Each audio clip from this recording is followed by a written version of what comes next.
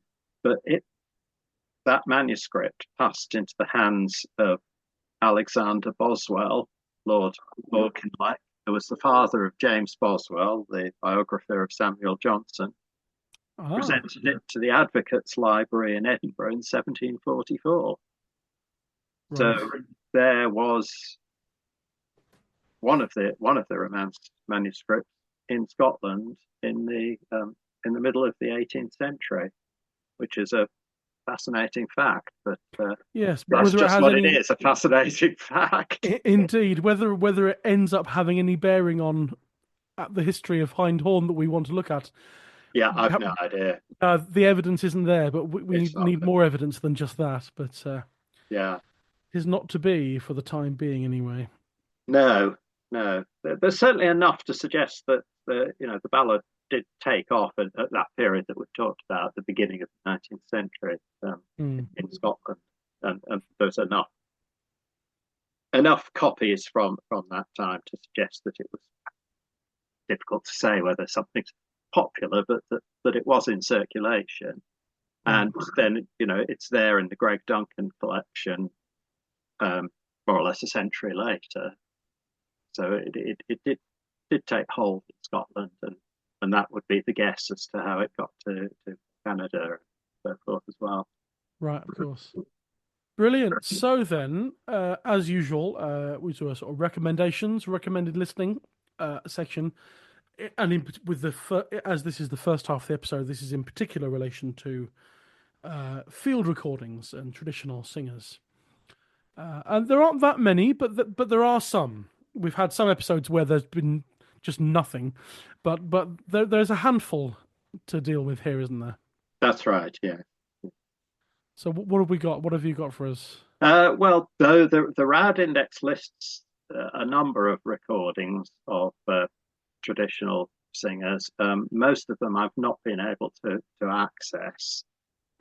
Maggie Hammonds Parker from West Virginia, recorded by Alan Jabbour in 1970, is available on YouTube, and she's well known as an American traditional singer, and is certainly one to go to. And what also seems to pop up when you're on her recording on YouTube, down the side, there's also somebody called Tom Givney from New Jersey, who my impression is not strictly speaking a traditional singer, but is an American singer who I understand is well respected, and his version I think is nice. Duncan Williamson, the Scots traveller, his version can be found on the Tobenadilcus Kister Riches site.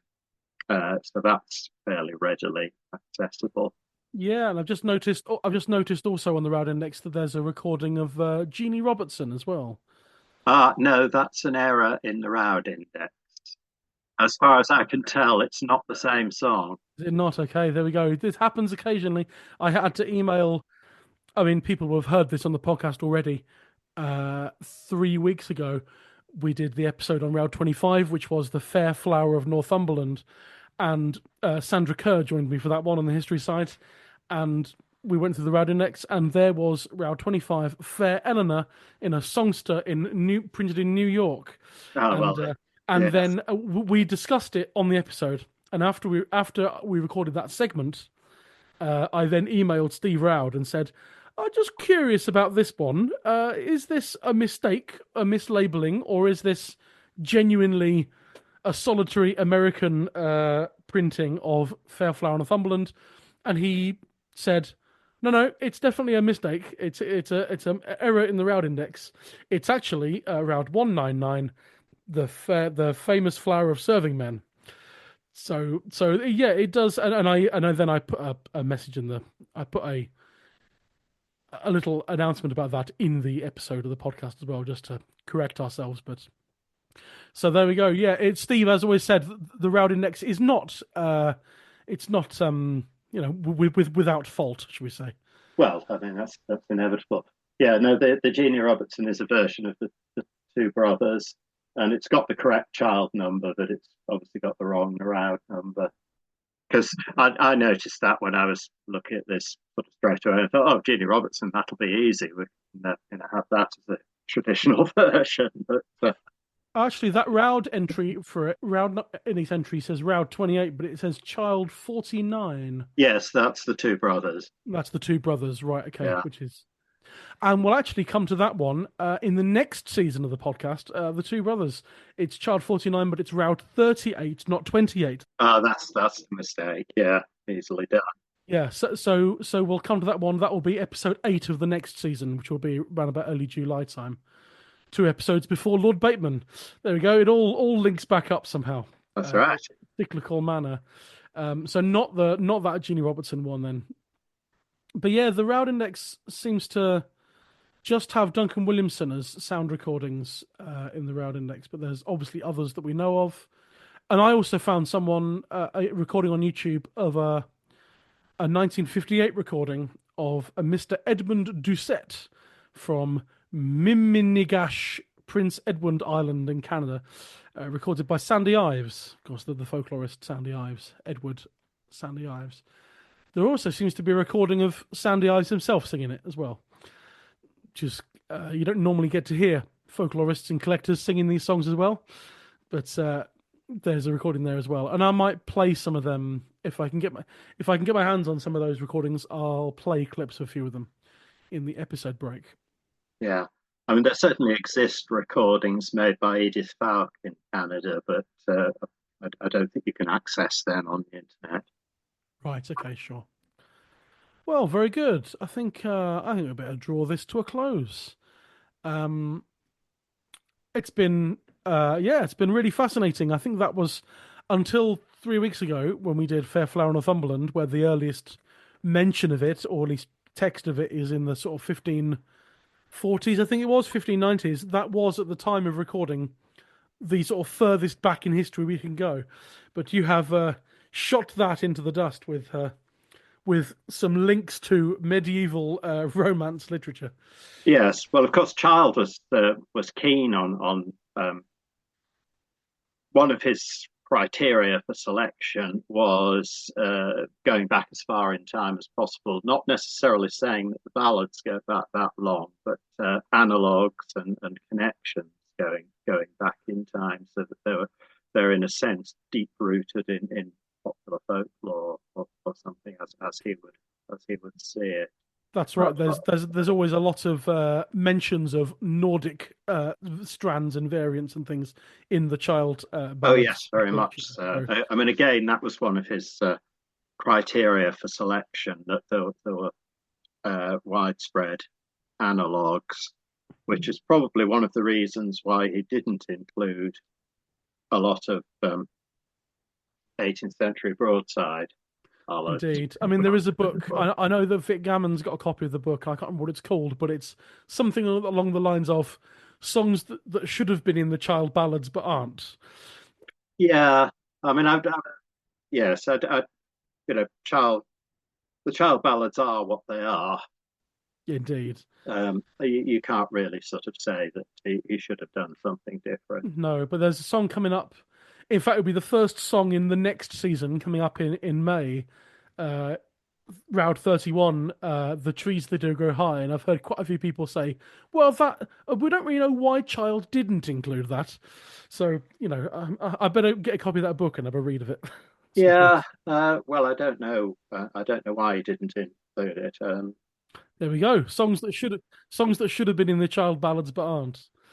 Yeah, I mean, Child was very much constrained by the state of collecting at the time that he was putting the child ballads together. So that's why they're so biased towards Scotland, because the Scottish collectors were there a century before the English one. Yes, of course, yeah. There we go. It would be different if he'd been working and had sort of Cecil Sharp's collections and so forth. Indeed. So Child himself, as he was sort of coming to the end of publishing them, he wasn't in terribly good health, just desperate to see an end to the whole thing. Kind of understandable, I think. Indeed. Well, that conversation will carry on in episode 1 of season 4 coming up in the summer. I can tell everyone I've booked Sandra Kerr is going to come on and do the history side of that episode. Right. Of that song, so I'm sure that conversation will be had there as well. But in the meantime, we'll round things off here, and that's been really fascinating. It's stuff I just had no idea how far back you could sort of trace bits of this to all sorts of things. And it's been great to have you. I'm sure we'll have you back at some point, depending on the songs that are coming up and your schedule and things. But in the meantime, David Atkinson, thank you very much. Thank you, Matt. A huge thanks to David Atkinson for providing us with a history of Hind horn. We're now at the halfway point in the episode, so we'll just take a few minutes and listen to a few different versions of this song sung by traditional singers, and one not traditional singer in this case. So what you're going to hear now is Hind horn from Duncan Williamson, In Scotland Town from Maggie Hammonds Parker, and The Old Beggar Man, sung by the folk song collector Edward Sandy Ives. Oh, in London town a babe was born, Ollie lying so lonely, oh, and the name that they gave him was young Hindhorn, Ollie lying so lonely, oh. His father said, I'm sending you off to sea, Ollie lying so lonely, oh, for a sailor for to be, Ollie lying so lonely, oh. In Scotland town, but I was born, the lady gave to me a ring. Now if this ring proves bright and fair, you know that I have proved true, my dear. And if this ring proves old and worn, you knew that your true love is with some other one. So he went on board and away sailed he. He sailed and he sailed to some foreign country. Whence came ye and from what country? Whence came ye and where were ye born? In Ireland I was bred and born, till I became a heel and his horn. He gave his love a gay gold watch, that she might rule in her own country, She gave him a gay gold ring. The virtue of that ring was above all thing. And you can find the links to those tracks in the episode notes. On to the second half of the episode. I sat down for a chat about this week's song and other things with this week's singer guest, Rachel Newton. Well, hello and welcome to In the Roud, Rachel Newton. Hello. Hello, Matt. How are you doing? Hi, I'm doing very well, thank you. How are you doing? I'm good. Yeah, thanks for having me. Good. Well, thank you for agreeing to come on this. It's always find it slightly weird. You are yet another one who's come on the podcast that I've not met before this Zoom chat. I know. And I'm always nervous about reaching out to people who I've never met before about asking to come on this, because do they know who I am? And then also, I'm asking them to come on this nerdy folk song podcast. And I mean, theoretically, you should be all right with it, but at the same time, I think, well, they never met me. They might think, what a load of rubbish, Yeah, I think you can rely on folk singers to be pretty nerdy, Yeah. and sort of, I think so, yeah. There's always an understanding, really, isn't there? And I want to say to a few people, this is a safe space, to be as nerdy as you'd like. Love it about this. So it's all good here. We're very welcoming here on In the Roud of nerdiness. And yeah, as I said, we've not met before. This is, despite you're in a band with three people who I now know because. I just discovered this actually as we were prepping just now, that you did do the folk degree at Newcastle University. Yes. But you and Lucy Farrell from Farrell Collective graduated 2 months before I joined. Yeah, we just missed each other. That's right. But then you moved away straight away, and Lucy stayed in Newcastle, which is how I met her originally. And I've known Emily Portman for a long time as well. And Alistair Roberts was a guest on this podcast 2 weeks ago. And that was the first time I met him. And so, yeah. I now know all of the Farrell Collective. And you've had nearly all of us on your podcast. Nearly all of them on the podcast. Just Lucy to go. Well. Just Lucy to go. If you're listening, Lucy, your time is coming. I know she's probably not listening, but it's right. But yeah, so it's strange then. Yeah, I just find it strange sometimes. We always talk about the folk scene in terms of everyone knows everyone. But... And in general, that's kind of a generalization, and it's almost true in a way. Yeah. But then there are gaps. Yeah, there's just a couple of people that you just think, yeah, how have we missed each other? Yeah, and that's been you and me for about 15 years, it seems. Exactly. Yeah, no, it's nice to finally have a chat. Yeah, you too. Yeah, it's we must do this, in person as well at some point. I'm sure. Definitely. At a festival or other. But yeah. Lovely. So we're in the middle of episode 8 of this season of the podcast. I'm astonished that I've managed to get almost to the end of season 3 of this thing. It's a mammoth task I'm attempting to do, and I'll never finish it. Well, yeah, there's a lot, isn't there? There's a lot of songs to get through. The last time I got a number from Steve Roud was back in September of last year, and there was about 47,000 songs. Wow. Okay. And here we are at number 28. In there, Yeah, getting there bit by bit. But I ran the numbers, and if I do, I've told people this a lot over the time. People know this, but if I do 3 seasons a year for 40 years, I'll get to around 1,200. And I'm currently also managing to do about 30 songs a year on the Patreon side as well. Okay. And if I do that for 40 years, I've no idea if I will or not, but if I do, that's a total of 2,400 songs, and that's not even 5% of the current Roud Index. Wow. Okay. So it's quite a big mountain to climb. Yes. But it's not about the end, not about the goal. No, exactly. It's about the journey. It's the journey. Exactly. and I could have done this in a different way, this podcast, and I could have. Steve Roud did say that if I did one song a week with no gaps, I would complete it in about 900 years. I like that. That's quite, it feels quite kind of in keeping with the idea of, folk songs and. Yeah, exactly. If only, I suppose you were going to be around for that long, but. No. Not to be negative, but probably unlikely. Indeed.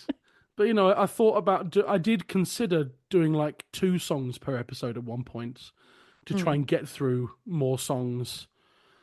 But you know, I think if I were to actually, I'm going to do a very quick experiment with a calculator. 47,000 divided by 365. Does that mean it would take me 128 years if I did one song a day? Oh, this is a maths I think that challenge. means that if I covered a song a day, it would take me 128 years. Okay, still quite ambitious. Yeah. And I'm 35 at the moment, so I'm not entirely sure that but so it's, you know, I'm fully accepting of the fact that this, you know, it'll always be a work in progress and it just carry on. We need some young idiot who hasn't been born yet to take it up in 30 Yeah, that's years' it. time. You need to pass on the mantle. That's right.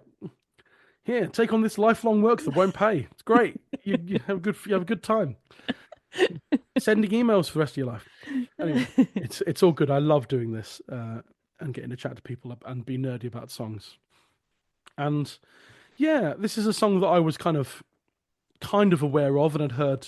Actually, I'd seen the name of this song around a bit, but I'd never really considered it as a song. And then I think I really came into contact with the Spies and Bowden version on their most recent album, which it's amazing because Spies and Bowden came back after quite a long sort of absence. Yeah, and I still think about that new album as new, but it's 4 years old. Yeah. Most recent is the way of saying not new, but feels not new. Still. Yeah. Well, I remember back in season 1, we had Hazel Askew on the podcast, and she's 1 year older than me, and she joined the folk degree during your final year, but then left after about 2 months and came back the following year to do an English degree. So she was in Newcastle same time as I was, and I met her before then. But we are basically, she's 1 year older than me, but we are the same sort of age, generation, whatever. And so we were very much into the same sort of thing, Spies and Bowden, Bellowhead, and all that sort of stuff. And we were talking to the podcast, and we were saying, it feels like it's 15 years ago. I mean, there's a new Spice and Bowden album, and Bellowhead are back on tour, and it just feels like suddenly we're about 15 years ago. Back at that phase again. Very strange, but yeah. Anyway, so John Bowden sings it on the current Spies and Bowden album, which is how I kind of really came across it. I think it's not really something I'd looked at before. And before we come to that, we'll do the usual starting off bit. Give us a bit of Rachel Newton history and your sort of your musical upbringing, if there was one, and your sort of history with folk music. When did you were you, like so many people, sort of indoctrinated at an early age by parental figures, or did you just have an ordinary childhood and then you found folk music? Did you discover it, or what's the story, Rachel Newton? Yeah, potted history. I suppose it's interesting because it's not folk music. Well, I'm not going to start this "what is folk music" debate. Sorry, I realised it sounded like I was. But this is because we both did a folk music degree, isn't it? Yeah. Like, what is folk music? Back to yeah. But I have a very fond memory of, we had a 2-hour lecture with Vic Gammon, and the topic was, what does the word authentic mean? Oh, wow. Yeah, that's a big one, isn't it? Because people always talk about, these field recordings as being authentic, or what the feel of the song. It's so authentic. But actually, what does the word authentic mean? What does it mean to try and have authenticity? And by the end of the 2 hours, we didn't come to any conclusion whatsoever. But that's the thing, isn't it? Yeah. Anyway, so I digress. But nevertheless, it's that what is folk music, what is authenticity thing. Yes, yeah, totally. But yeah, I grew up, my kind of introduction, I suppose, to folk music was through Gaelic song and Gaelic culture, I suppose. I'm from Edinburgh, but I went to a Gaelic speaking school. So everything was taught in Gaelic. We weren't allowed to speak English at all in the classroom, from nursery, I suppose, from about the age of 3. And yeah, we just sang a lot of Gaelic songs at school. And I was really lucky as well to to start free instrumental lessons as they had in all schools in Edinburgh at that point. Long gone are the days. Yes, we in England were very jealous. But yeah, so I got to take up the harp, or the clarsach as its Gaelic name is, when I was 8. And yeah, we got to take the harp home at the weekends, and just an opportunity that was just like so valuable, and made a huge difference. And partly, I suppose, because of being in the Gaelic, like the Gaelic medium, being taught through Gaelic, I learned a lot of Gaelic songs, melodies, on the harp, the clarsach. But yeah, we sang a lot of Gaelic songs, and learned them from people that would come in to teach, that were really part of the tradition, I guess, and something that I really took for granted, actually, until I realized that's not that's not an experience everyone gets, and yeah, my mum was from the Northwest Highlands, so I used to go up every kind of holiday. I would go up to where she was from, Achilty, which is just northwest of a place called Ullapool, which is northwest of Inverness, so quite high up in the northwest. Yeah. About 5.5 hours drive from Edinburgh, so really quite far north. And I got to hang out up there with all my cousins and stay in my granny and grandpa's house when, in the school holidays growing up. So there was a lot of music and Gaelic songs up there, and I used to sing Gaelic songs at the Cayleys up there from, I'd be performing up there from, probably about 6 or 7 years old. And just really, like I say, it was just a huge part of life, but completely just taken for granted as what things were. And and getting to sing with people that were, I suppose, like I say, part of this sort of tradition. And I suppose what I later learned, the phrase of source singers and things like that. But at the time, it was people that I was just around growing up that I was really lucky to learn from. So that was a strong kind of tradition of that I had growing up, an element of the tradition, because like there's a lot of different elements of folk music, isn't there, and the folk tradition. Indeed there is. So I suppose that's why I was like, well, there's that side of it that I kind of grew up with, and it really wasn't until I went to Newcastle University that I started singing folk songs in English. Oh, right. Okay. So I went to music school in Edinburgh for the last kind of little bit of my schooling, the City of Edinburgh Music School, and which was brilliant, quite intense, a lot of a steep learning curve. I went as a kind of traditional musician, but everyone there was brilliant classical musician, and I remember being thrown into the viola, playing the viola in the string ensemble after my second viola lesson, which was great.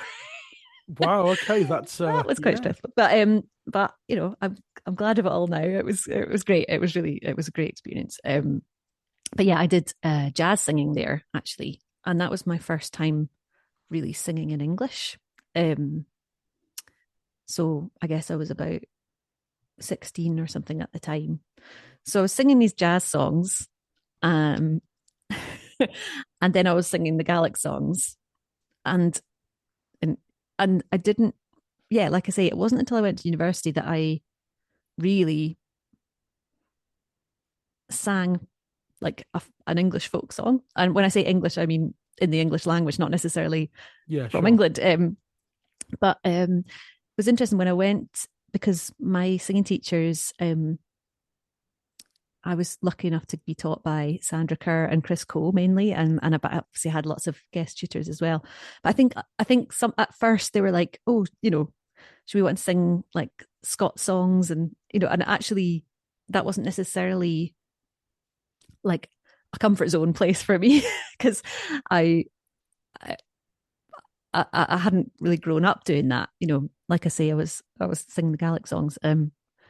So yeah, I didn't really know. It took me actually 4 years to kind of learn that any song that I sing in my own voice, it's like, that's fine, that's me. Like I had a bit of an identity crisis, I suppose, all the way through uni of like, Right, sure. how do I sing in English? It sounds kind of bizarre, but Well, you know, we'll go through things, you know. yeah, it was a journey, as we discussed, but yeah, it was, yeah, and I think just learning how to, yeah, sing folk songs and feel comfortable, I suppose, and we'll probably talk about this more later, but taking, you know, aspects of different songs and feeling free to do that, like aspects of different versions of songs, putting them together and making them your own. That's not something I'd ever done with Gaelic song. It was very much you sing the version you learn, you know. I think I'd feel, you know, maybe more confident to do that now, but at the time I certainly wouldn't have felt like that I was allowed to do that, you know. Sure, yeah. And actually it was Vic Gammon at university that really helped me with that. And he kind of almost gave me the permission or let me give myself the permission to do that. Oh, that's brilliant. Yeah, Vic is just one of the sort of the most supportive people I've ever met. He's brilliant. Yeah. And yeah, he really helped me to find my voice. And I think it's kind of an unlikely, you know, I think, like I say, that idea of like, oh, this Scottish singer that's come down to Newcastle, you know, you wouldn't necessarily put me and Vic together as, you know, like that he would be the one to help me because, you know, we're come from such different places in terms of where we're coming from. But yeah, I really am grateful to him for that, just that moment of clarity, I suppose. Nice. Like I say, that took a while for me to figure out in my own head, but yeah, it's funny now because that's, you know, that's kind of what I do now, you know. A lot of what I do anyway. So yeah, I'm grateful for my time there for that, and from the other singing teachers as well. And yeah, certainly around that point of the folk degree, I can't really speak for what it's like now, but at that time when you were there and then I was there, it was quite an invaluable thing because the sheer amount of professional singers and musicians that came in to do one-to-one lessons was staggering, really. Yeah, really. Again, you know, another time in my life that I think I probably completely took for granted at the time, and look back and think, gosh, I was so lucky for that. You know, it was, yeah, like you say, just the amount of different perspectives and yeah, brilliant characters that kind of came through that place. Was great. Really had a big impact on everyone there, I think. Absolutely. And so, following on from your time on the folk degree, you then the thing I've really known you for is your work with the Furrow Collective with past podcast guests Emily Portman and yes. Alistair Roberts, and future podcast guests potentially Lucy Farrell. Yeah. But how did that start? When did that start? Yeah, well, myself and Lucy actually played in Emily's trio, the Emily Portman trio, as it was called. And did that become Rubus? Rebus? No, Rubus. I think it was Rubus. Yeah, Rebus is that character in. Oh, that's Inspector Rebus. Yes, right. Yeah. But yeah, the Ian Rankin novels. But Rubus was a different group, but okay. Yeah. But which also came out of university that Emily was in.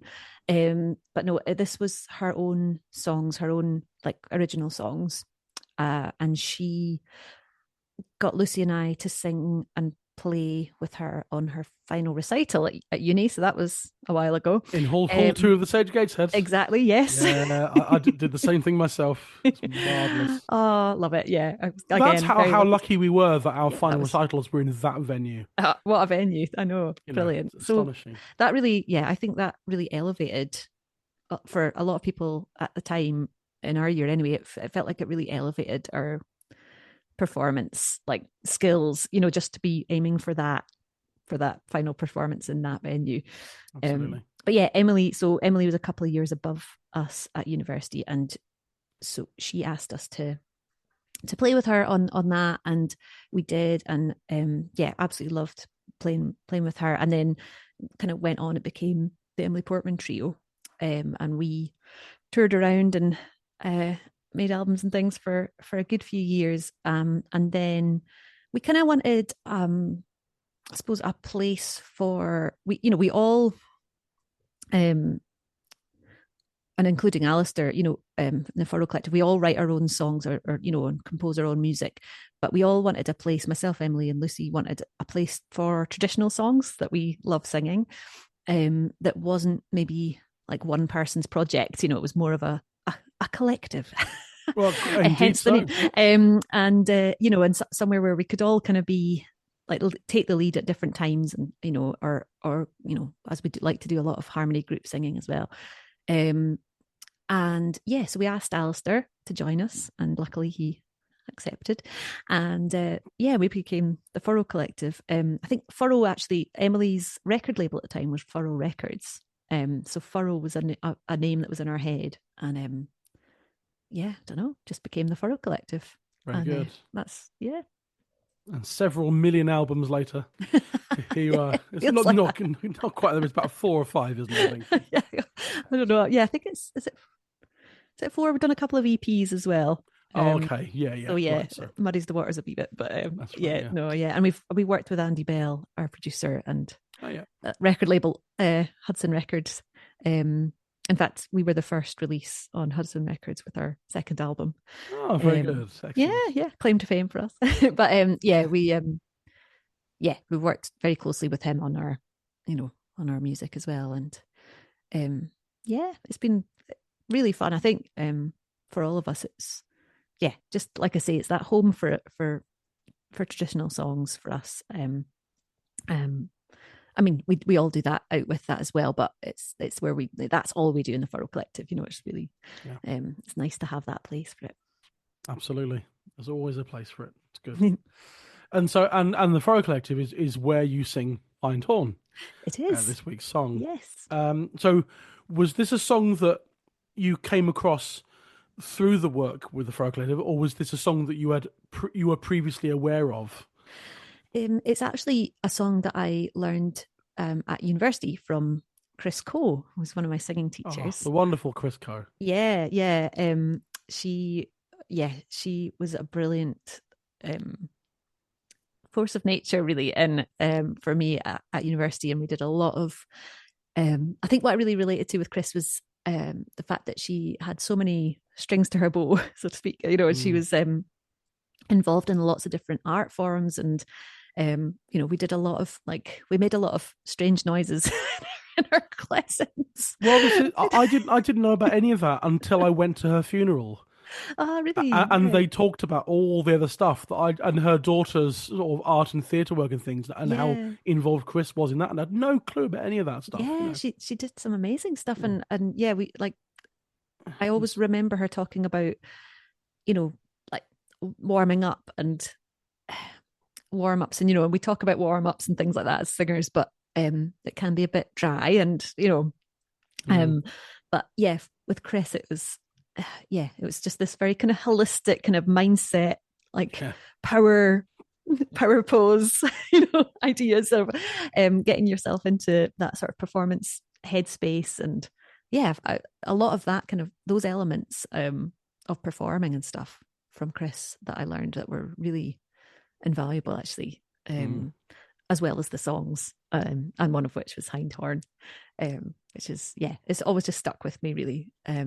Since then, it's funny, I didn't really realize it was that there were so many Scottish versions of it, right, yeah, and it had that Scottish connection, really.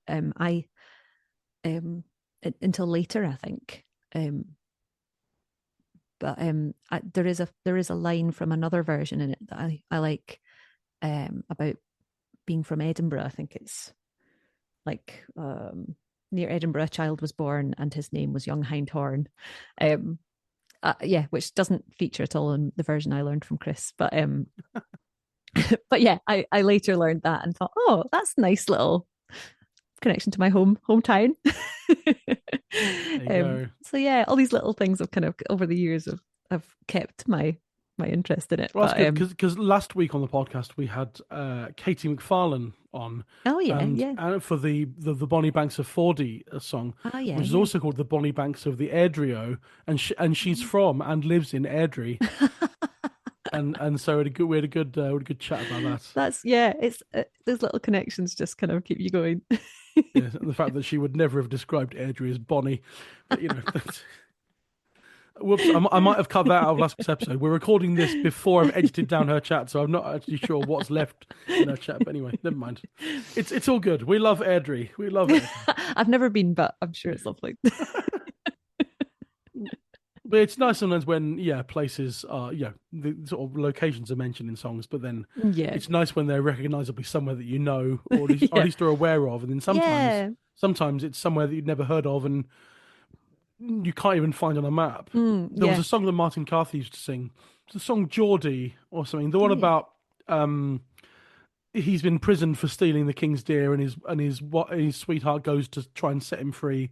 Yeah, it's one of those sort of things. But his song had. He never stole ox, he never stole axe, he never murdered any.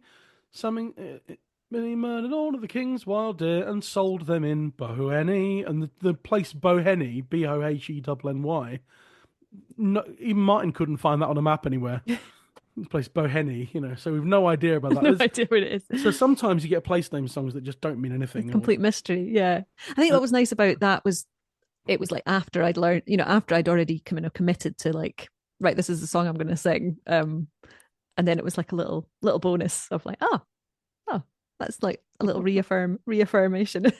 Exactly. Yeah.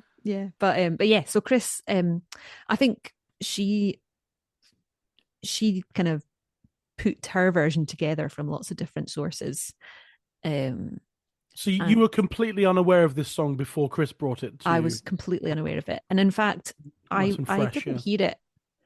I didn't hear it again for years, in terms of like, I didn't hear another version.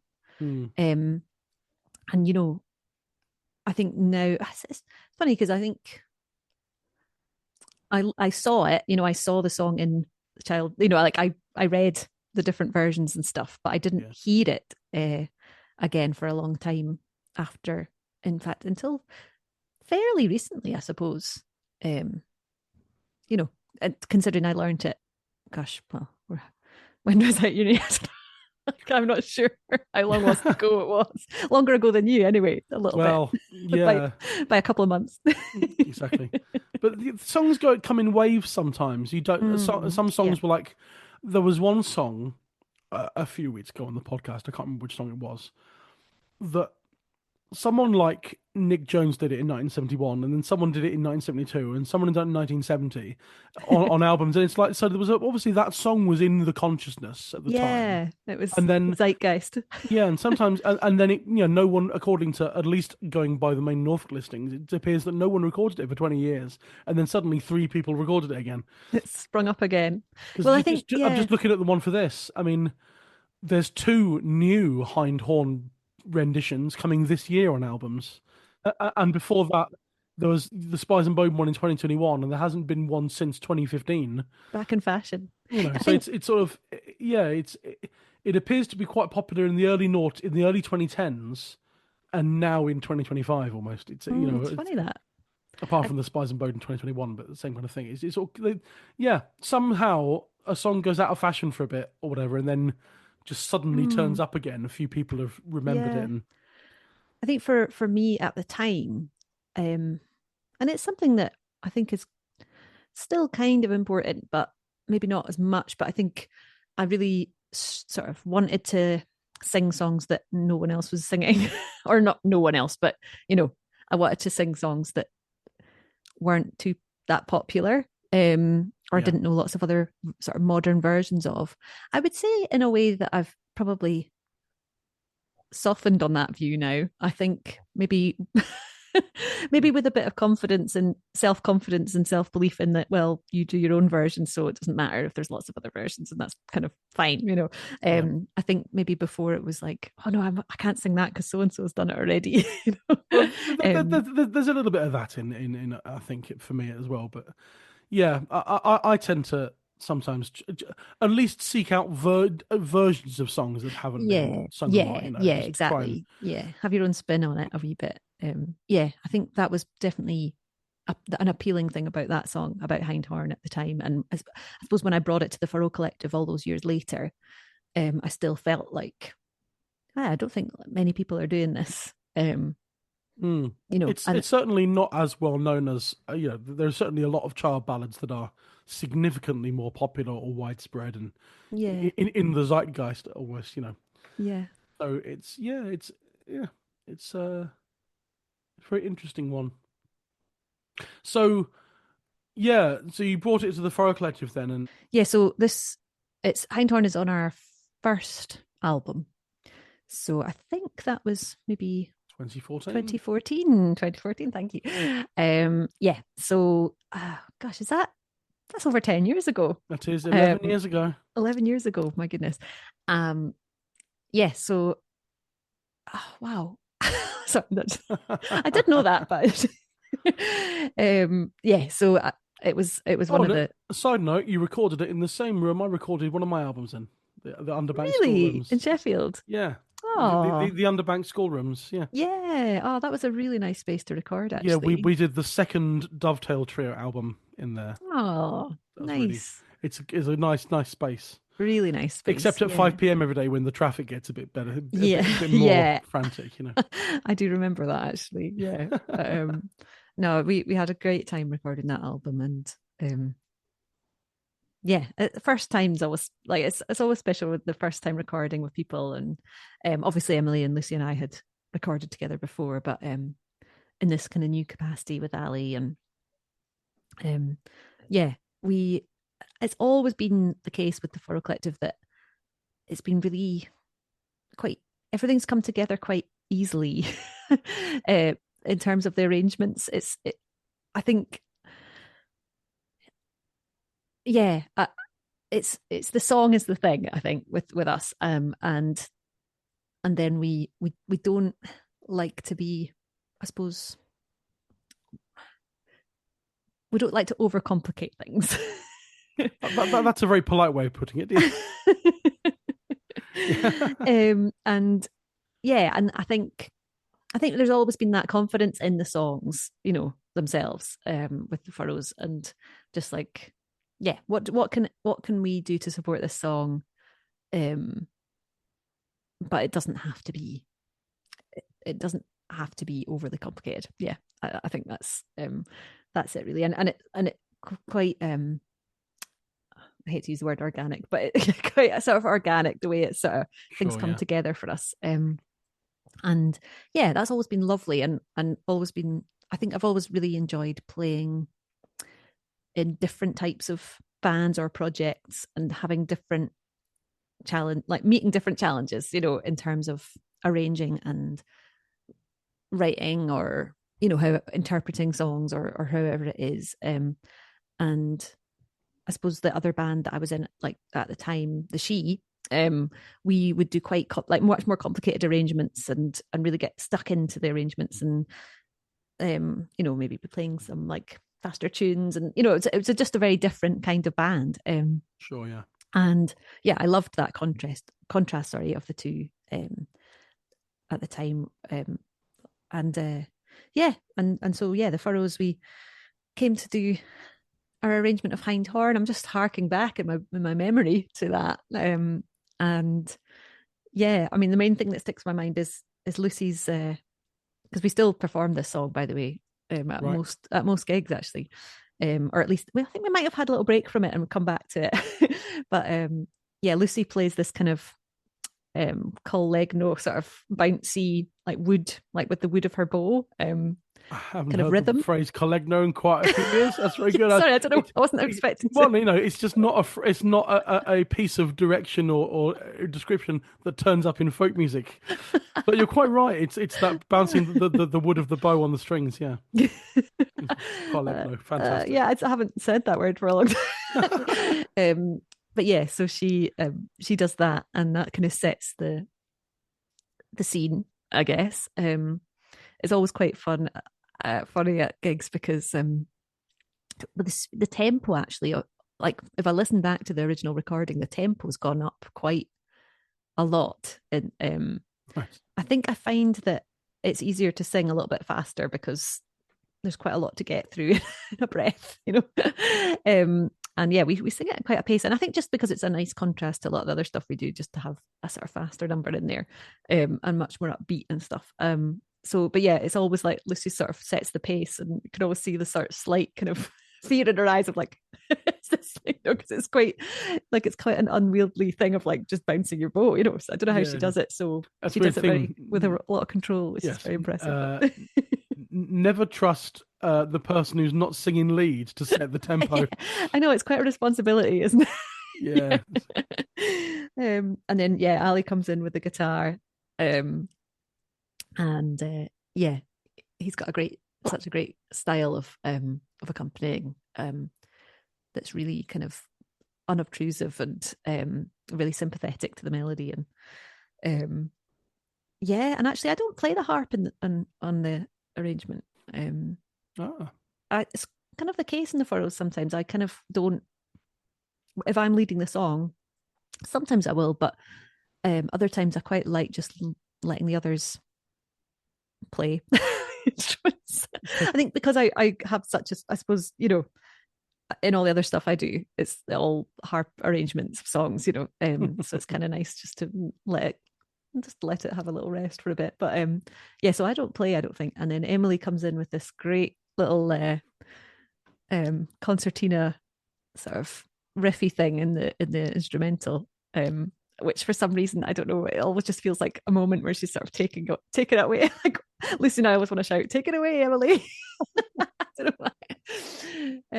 Excellent. But yeah, it's great. I think I don't think she appreciates that, but yeah, no, it's it's a fun song, and everyone sings on the refrain, and it's great to sing live because it's just great getting the audience involved as well. It's not the easiest refrain to sing along with, especially when it goes at the pace that we do it at. But it's a lot of L's in there, isn't it? Yeah. Hey Lily, Lily, hey Lo Lum, which is great. and then it's a lot of B's, so it's alliteration on two lines. And the Burke and the broom, they bloom so bonny. And I always roll my R on when I say it for some reason, and then we make a little joke about Lucy and Emily not being able to do that, blah blah blah. Well, I that's one of the things I can't do. I can't whistle. I can't roll my R's. I'm not particularly talented in making noises from my mouth sometimes. It's a good alliterative refrain, I guess, on both of the refrain lines. Yeah. And we're looking at other versions. I mean, we'll talk about this later on, but Brian Peters did it. Brian Peters of this parish, of this podcast. And we were listening to his version before we started, and there's no refrain line at all. So I'll have to ask him what that was about. But I do. Part of me wonders whether he might have felt that it was just too long, and I thought, let's just get rid of the refrains and halve the length of the song. Yeah. I mean, it is quite long. Yeah, it's. I mean, is it or is it? I don't know. There's a lot of verses, but I suppose they do go past quite. 15 verses your one has, according to Manny Norfolk. 15 verses. Because I know some traditional singers that, sang extra choruses so they could have a puff of their cigarette while the audience sang the extra chorus. I like it, yeah, let them do the work. But it extends the song, but then because I know that the Spies and Bowden one, in fact,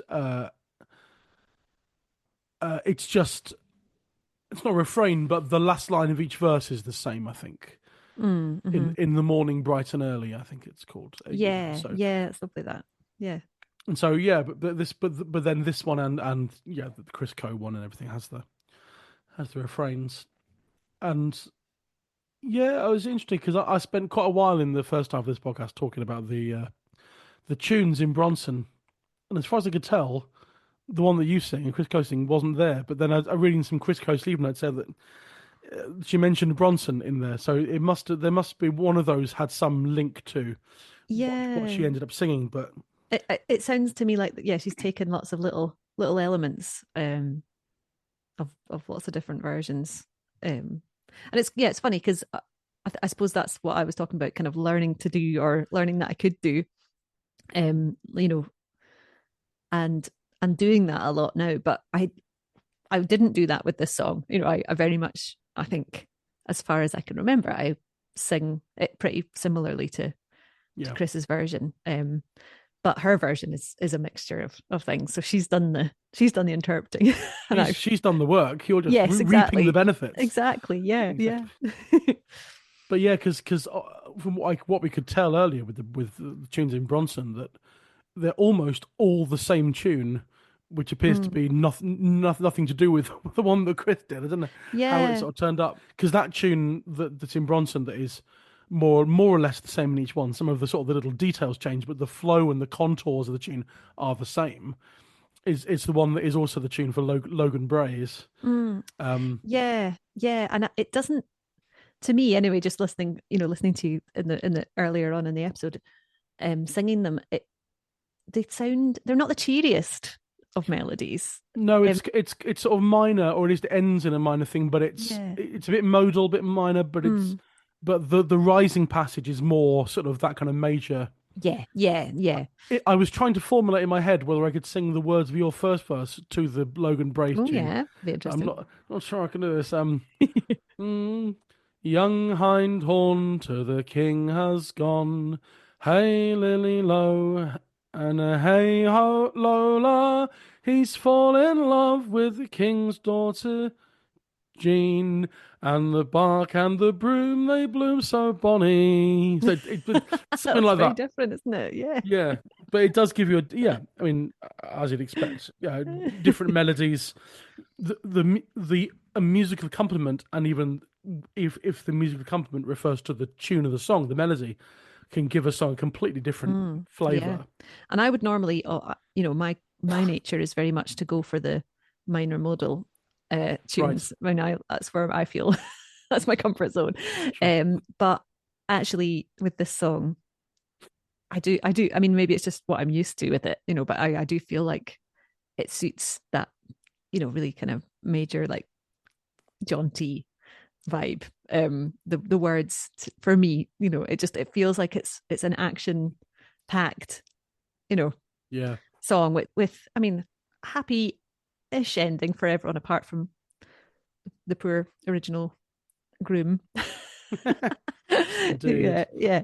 But yeah, I think I think it's nice as well. Like, I think I've sort of touched on it already, but for us as the Furrows, we do a lot of quite heavy duty murder ballads and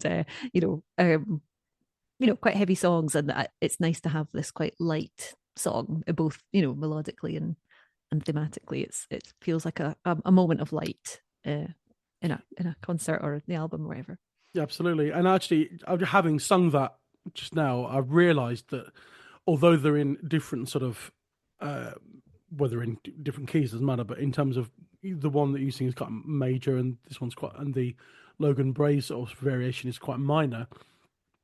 Some of the shape of the melodies, there are similarities, and like the first refrain line, "Hey Lily Low" and "Hey Lola," the Logan Bray's one, it's "Hey Lily Low" and "Hey Lola," and then your one, it's "Hey Lily Low, hey Lola." So it still has that first part and then a rising bit. Yeah. It's going on the same kind of trajectory in a way, isn't it? And bark and the broom, they bloom so bonny, and the bark and the broom, they bloom so bonny. So it's similar there as well. But just dressed up differently. Yeah. It's really interesting, that, isn't it, when you actually dig into that? Yeah. So maybe what Chris did was take bits of the Logan Bray's version tune and swap it into the major key and that's a good point. tweak it a bit, you know. Yeah, rather than actually a completely different version, it's actually that she's taken almost that shape of the melody and changed it. I like that. Yeah. There we go. And it's a weird old story. the plot of the song, you know, it's got some. I think always John Bowden always sort of talks about it being a mood ring, you know, a ring that changes color with the weather and the emotions. It's like I hadn't thought of it as one of those mood rings you used to get. New age mood ring. Yeah, I used to have one of them as a teenager. Yeah. Yeah. That's a good point, actually.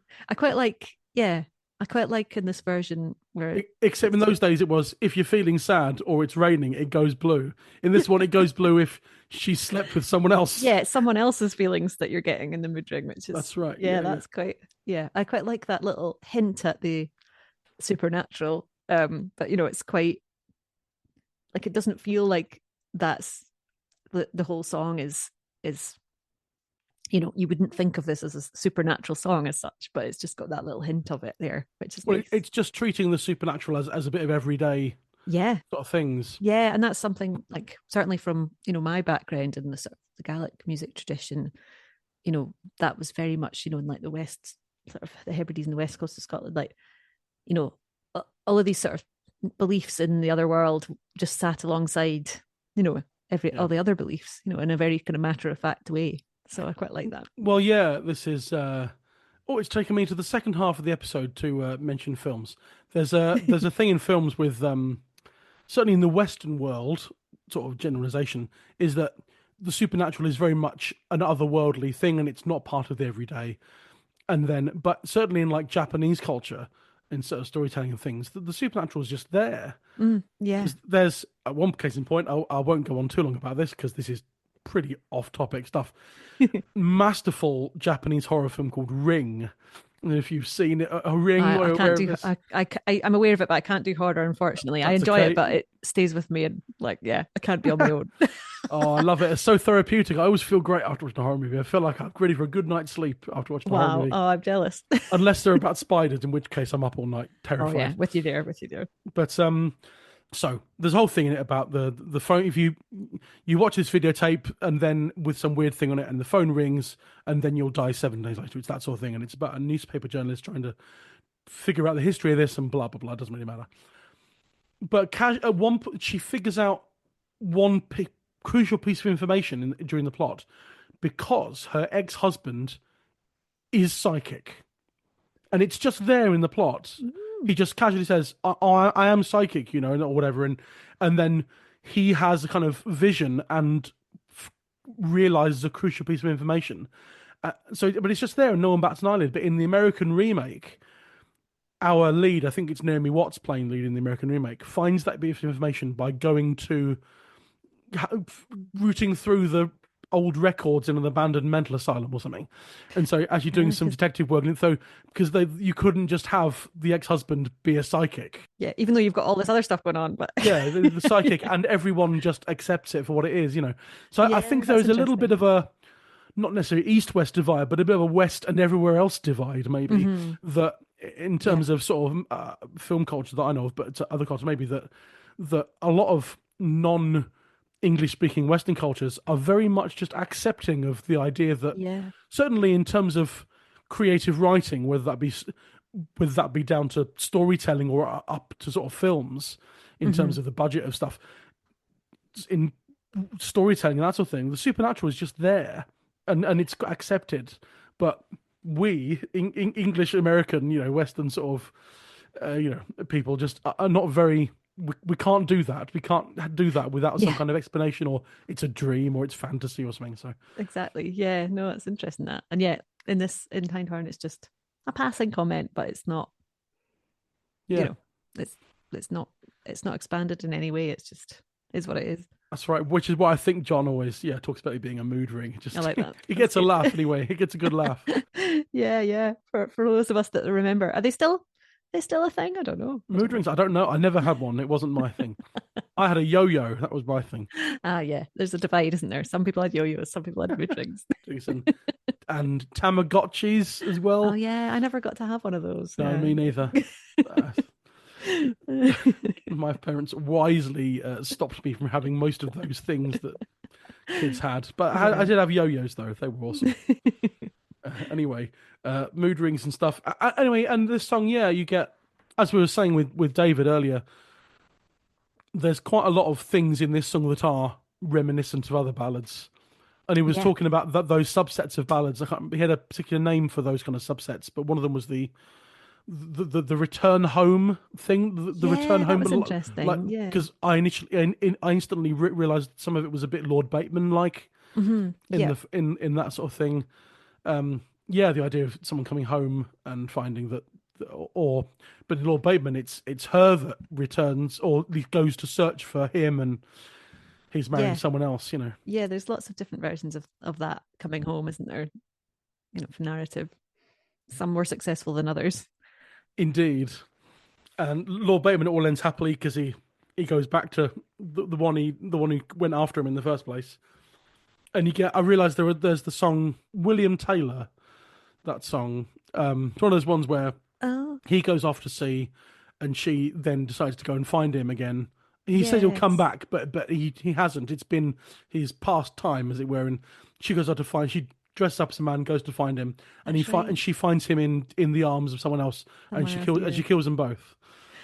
Oh yeah, God, I forgot about that element of it. She shot young Billy Taylor. I can't remember the rest of the line, but it's that one, yeah.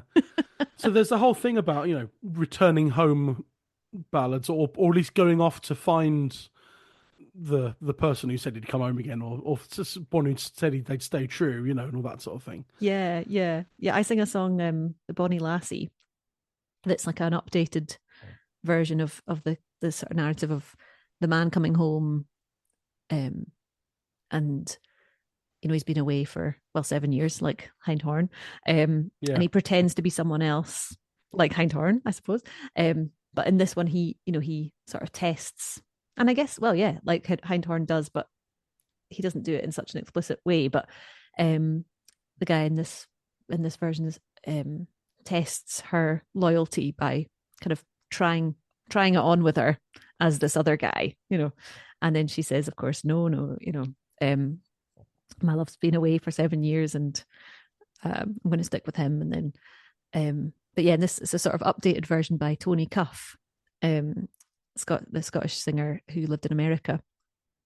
And in his version, she's just absolutely raging when he finally sort of admits who he is. She's just raging, and she steals his horse, and off she goes and tells him where to go, which I like. I like that version. Yeah, exactly. In the Dovetail Trio, we used to perform the song Claudie Banks, and that's the same thing basically. Yeah, he tests her loyalty, says, maybe he's dead, and she says, well, I'll love no one else then, and then he says, surprise, it's me, and apparently it's all right. And then Rosie Hood from that trio then wrote a sort of response song, to it. That's brilliant. A lot of it is the plot of Claudie Banks from her perspective.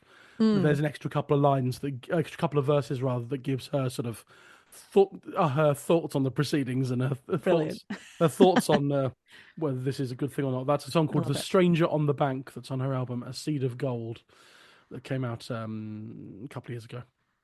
But yeah, it's people in songs do some weird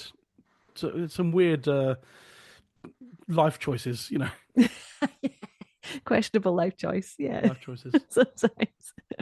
And in fact, I'm just sort of scanning through the lines of your version, and had I not recorded last week's episode already, I would not have understood the line, then lend to me your begging weeds, because last week we had the Bonnie Banks of 4D, and Brian Peters, I think it was, actually explained weeds, and then it's actually, you know, it's another sort of word for clothes and all that sort of thing. So there we go. I'd imagining all these weeds kind of like that's right, yeah. I think I do kind of like in my head, just, you know, when you're sort of singing, I kind of imagine this like seaweed covered like cloak or something. Maybe he swam back to her from It just turns up covered in seaweed. That's right. But yeah, he pretends to be a beggar, doesn't he? And then goes and He does, yeah. But I guess, yeah. So, I mean, I'd never really thought about the fact that he was kind of until David in the earlier part of the episode mentioned it. I hadn't really thought about that side of things in this song. I mean, I thought about the fact that she was willing to go with him, despite the fact. So he turns up and in the begging weeds, and drops his ring into the cup. And she says, got you this by the sea or land, or got you this from a dead man's hand. And he says, that neither of those things I actually, you gave it to me. So she realizes who he is. But she still thinks that he's this beggar man, and despite that, she wants to go with him anyway. But I hadn't really, I kind of thought about the fact, that she just loves this guy better, but I hadn't thought about the fact that he was also kind of testing her by not, presenting himself as this. I'd kind of thought, he's doing that because he doesn't want to get recognized, as this guy that was banished. But actually, I suppose it served two purposes, maybe, I don't know. But yeah, I think so. And anyway. The truth is always the best option, I think, rather than pretend. Just would anyone do that now? Putting a disguise and pretending to be someone to make sure that your girlfriend stayed true to you while you were on tour. I just always think, why would they don't recognize? Like, it's questionable. Like, after 7 years, Well, 7. It depends. I mean, there were. We're talking about a period of time where there's no photography. For example, true, that's a good point. And if they've been away for 7 years, and they might have been in a war, and there are some songs where the man's come back and he's missing a limb, and that can. True. Yeah. One song that I used to sing, and my dad used to sing, I got it from him, where the line is, "I've lost one limb in battle, as you can plainly see," but the song never tells you which limb. I always loved that. You just have to leave it to your imagination. But so he might be slightly disfigured or something, and it's 7 years. Life's hard in those days. So and you can, I think, being away for a period of time in something as awful as a war can actually sort of emotional scarring like that can have an effect on a physical appearance. Yeah, no, very true. And so I think 7 years in those days, certainly when there's no, normally it's a token that they've kept to remember them by, rather than a photograph or a sketch or something. Yeah. And so I think there's an argument for actually not recognizing them after however many years. That's a good point. I hadn't thought of it like that. I always wonder what he did in those 7 years, because he obviously made a lot of money. Yeah, I guess so. Because I'm presuming that he was banished by the king because he wasn't of means. But I suppose we don't know that for sure. Or just because he was in love with the king's daughter. There's a lot of fathers that. True. Yeah, it doesn't matter who you are. Fathers never approving of daughters' boyfriends. That's still a thing these days. True. Yeah, but then who's this other guy that she gets to marry? I don't know. Well, maybe he's of high degree. I don't know. He comes from a high degree. It doesn't say, does it? It's just he's a bridegroom, I suppose. I like that. I like getting to fill in the gaps, or just questioning and just not knowing. It's great. I was interested to hear what David was saying about the romantic manuscripts that went, that go back, a long, long way, and I suppose just that idea about these big stories, that kind of existed around that time. Same in the sort of Gaelic tradition, these big kind of epic stories, and and that songs may or may not, we don't know, but like there's all these little elements of those stories that come together in these ballads, and just that little connection or possible connection, I suppose, in that same way that we're just talking about, like, us filling in the gaps of the story. We don't know exactly what went on because we're only getting these little elements of it. But I like that thought that there maybe is this much bigger story that was told. And also I think just the fact that, when you think about, we were talking about films earlier, and obviously they didn't have films to watch. So, so totally. That's, these big stories were passed down, and people would tell them, and obviously they would change every single time. it's like a kind of macro version of, of folk songs in a way. And I just, I like that. I mean, as David said, it's not, you can't prove that they came, like, that it came from that, but there are some really striking similarities, aren't there? Absolutely. And I think that, I think it might have been, I think he might have said it. I've recorded 3 other podcast things since I recorded David, so I'm forgetting who said what at this stage. But I think it was David who said that, talking about the what songs Child included and what songs he didn't. Child was very keen on the ones that did have those kind of Nordic ancestry, sort of, or in whatever kind of vague or not form that may take. He was very keen on those ones, and so Hindhorn definitely fits there. Yeah, for sure. Yeah, fascinating stuff. Okay then, recommended listening as always. We sort of just give a shout out to a few other people who are on the folk revival who have also done versions of this. And when I mean folk revival, I always mean mid 1960s to now, because that's kind of the when I say modern, I mean 60s onwards. But we mentioned, actually, obviously, I think we should start again with Chris Coe, just because that's a key one for you, isn't it? Really. Definitely, yeah. So Chris Coe, her album "A Wiser Fool," which I think was 2001. Yeah, that's right. Yeah, that she recorded that. So that's the version for me. That's my kind of definitive version that I learned from her. And feel very lucky to have learned from her. And definitely worth checking that out if you can. Absolutely. Any others? Yes. So, like I say, I didn't actually hear another version for a while after I learned this originally.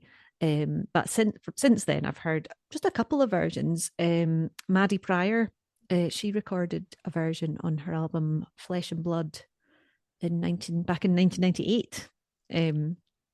Which feels modern still, but I suppose it was a while ago. But yeah, and it's quite different.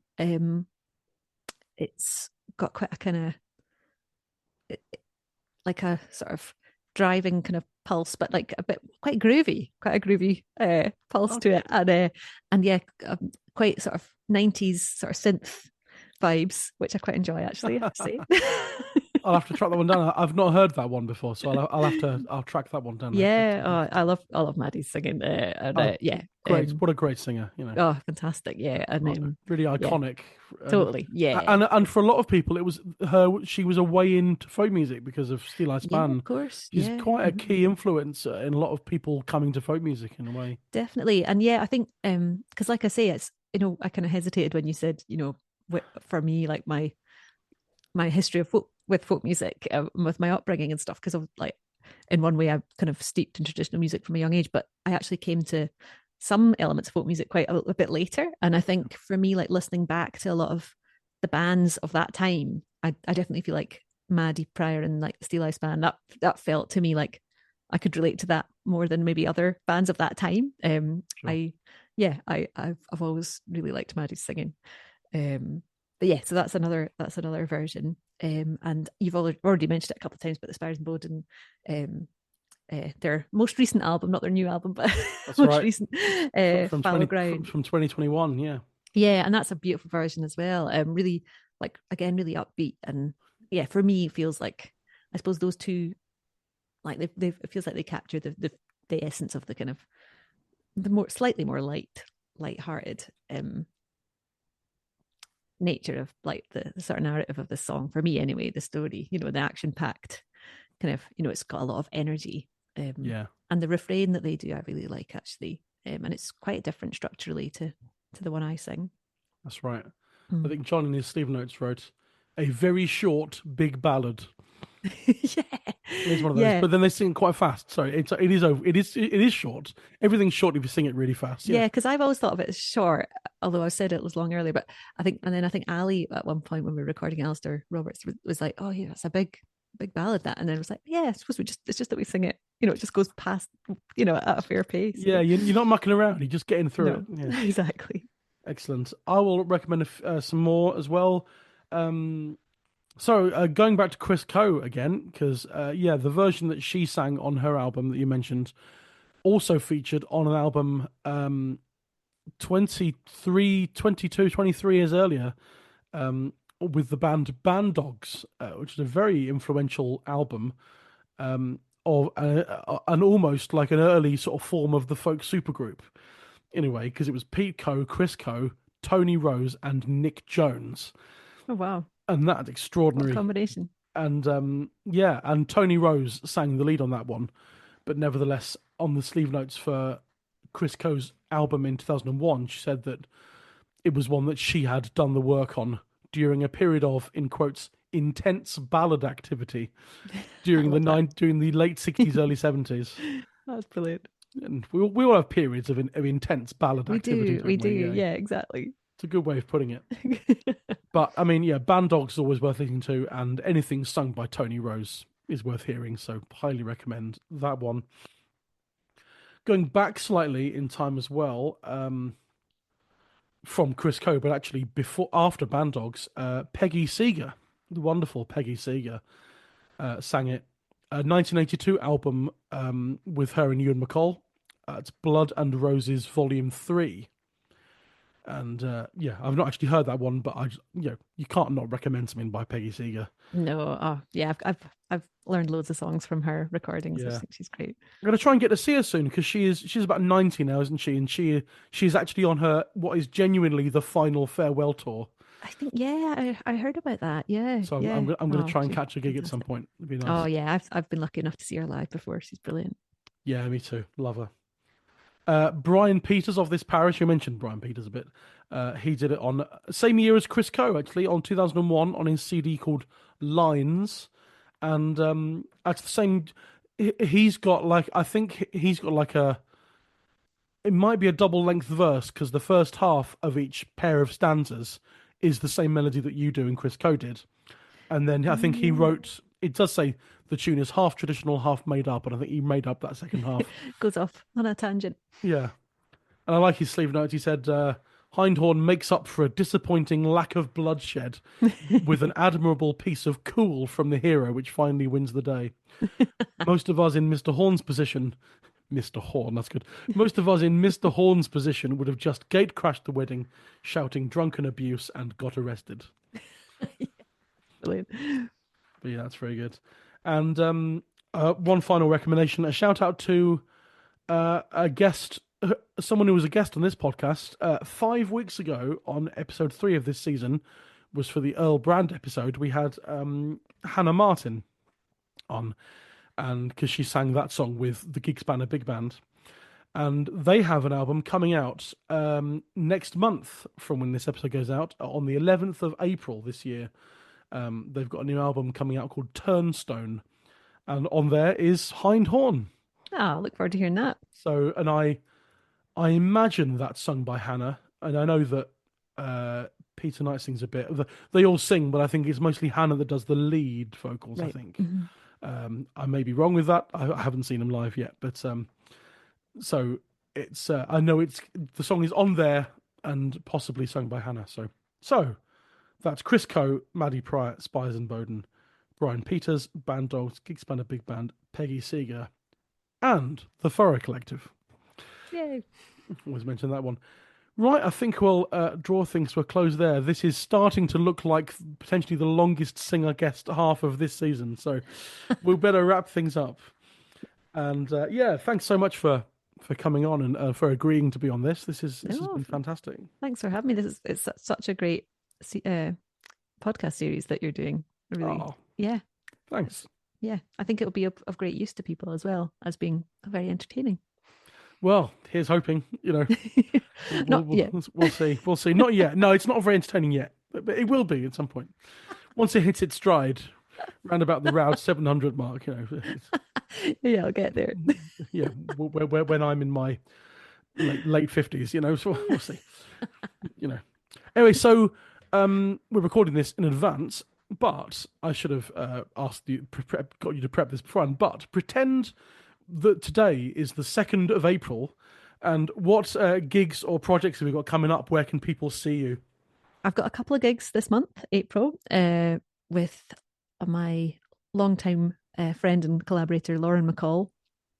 We have a project called Heel and Harrow, but we're actually just doing a couple of gigs together as the two of us, not the big project, just of our kind of back catalogue. We're playing in Bristol and Shoreham at the Rope Tackle. Lovely! That's my neck of the woods. I grew up in Brighton and Hove, and my parents live in Worthing, and we used to go to the Rope Tackle and see gigs all the time. So nice, home turf for me, that one. Yeah. No, I'm always really, really fond of playing there. I love playing there. And then in June I have, in May I've got a tour with Spell Songs, Lost Word Spell Songs. Oh, amazing! A group that I perform with, and we're doing Sheffield actually. Are you? We are. I think it might be sold out. I'm not sure. No. And we're doing Edinburgh, the Usher Hall in Edinburgh, which is where I used to do a school Christmas carol concert. So I'm quite excited. I've not, it's a big venue for me. And we're at the Glass House, as it's now known, back where as it was the Sage Gateshead, where we did our final recitals. So we're heading back there, so that'll be lovely. And then in June, I've got a couple of solo gigs. I'm back in Sheffield again, actually, at Sam's, live at Sam's. Oh, you're doing live at Sam's? I am, excellent. Which I'm really looking forward to. I'll try and come to that if it's not sold out already. Oh, yeah. I'm not sure. Yeah, I must ask Sam, actually, if it's on. Anyway, if it's online yet. But and then I am at Cecil Sharp House in June as well. The folk mecca. Yes, indeed. Yeah. There you are, Richard New House concert, 13th of June. It's on Sam's website. Brilliant. 37 tickets left. Right. Oh well, you're fine. Whether that's out of 38, I don't know. Or maybe it's out. I was going to say it's probably only about that much. I think you might have a 40 limit or something, but I don't think it's been online long. No, I would have spotted that originally, but 13th. Oh, I'm free that night. Maybe I'll come along. Maybe I'll get a ticket if I can afford it. The way the financial world's going at the moment. Yeah, awful, isn't it? Anyway, great, and I assume that the Furrow Collective CDs are available to buy somewhere. They are. The Furrow Collective CDs are available to buy from Hudson Records, and I was going to say any of what is it that people used to say, any good record store, but I don't think that's true. No. Available at all good chemists. That was the joke. But yes, all good record stores. HMV, is it an HMV? I don't know. I mean, who knows? Who knows? But yeah, Hudson Records is the place to go for it. Excellent, great, and I hope we can have you back at some point in the future. I try not to. I haven't repeated a singing guest yet, but I will. I can tell people I will be. There will be some season 1 guests back in season 5.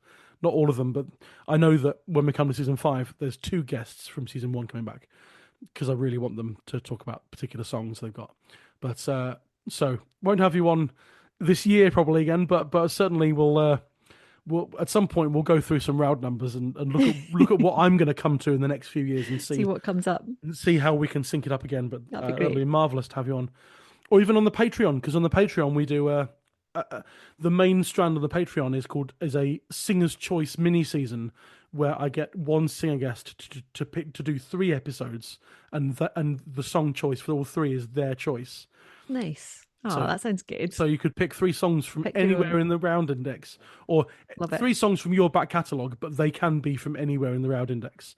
The idea is to cover numbers I'll never get to cover in my entire life. I was going to say that's a way of getting to the ones at the top there. The higher numbers, yeah. So we may be able to fit you in there sometime as well. But that'd be great. It'll be great to have you back, and I look forward to actually meeting you in person somewhere. Yes, that would be good. Yeah, fantastic. Definitely. Yeah. But for the meantime, though, Rachel Newton, thank you very much. Thank you, Matt. Young hind horn to the king has gone. Hey lily lally, hey lollam. He's fell in love with the king's daughter Jean, and the birk and the brim they bloom so bonny. The king has sent him over the sea.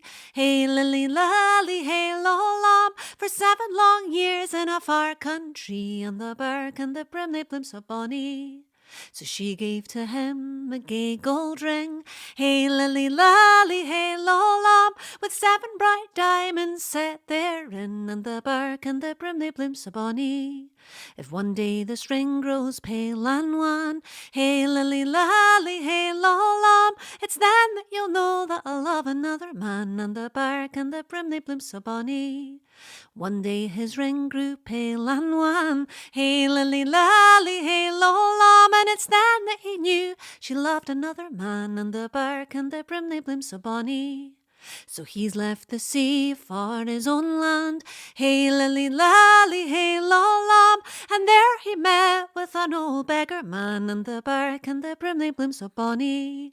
Old man, what news does behold? Hey lily lally, hey lolam, none but a wedding in the king's high hall, and the bark and the brim they bloom so bonny.